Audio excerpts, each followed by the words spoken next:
अगर उस दिन सेवंतरी में श्री रूप नारायण जी के मंदिर के द्वार महाराणा सांगा के लिए न खुले होते तो शायद मेवाड़ का इतिहास कुछ और होता। आखिर उस मंदिर में ऐसा क्या हुआ था? कहा जाता है कि महाराणा रायमल के कुल 13 पुत्र थे, लेकिन उनमें से सबसे बड़े और प्रमुख 3 पुत्र थे, पृथ्वीराज, जयमल और संग्राम सिंह महाराणा सांगा।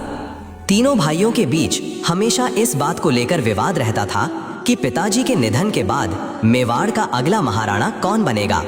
एक दिन उनके काका सारंग देव ने तीनों से कहा, चित्तौड़गढ़ में माताजी का एक प्रसिद्ध मंदिर है, वहां एक वृद्धा पूजा करती है और भविष्यवाणी भी करती है। यदि तुम अपने इस प्रश्न का उत्तर जानना चाहते हो तो उससे पूछ सकते हो। इसके बाद तीनों भाई सारंग देव के साथ उस मंदिर में पहुंचे। वहां पहुंचकर पृथ्वीराज ने वृद्धा से पूछा, हम तीनों में से मेवाड़ का अगला महाराणा कौन बनेगा? वृद्धा ने शांत स्वर में कहा, ये जानकर क्या करोगे? आपके पिताजी के बाद राजा तो आप तीनों में से ही कोई एक बनेगा। यदि मैं अभी बता दूंगी तो तुम तीनों के बीच लड़ाई हो जाएगी।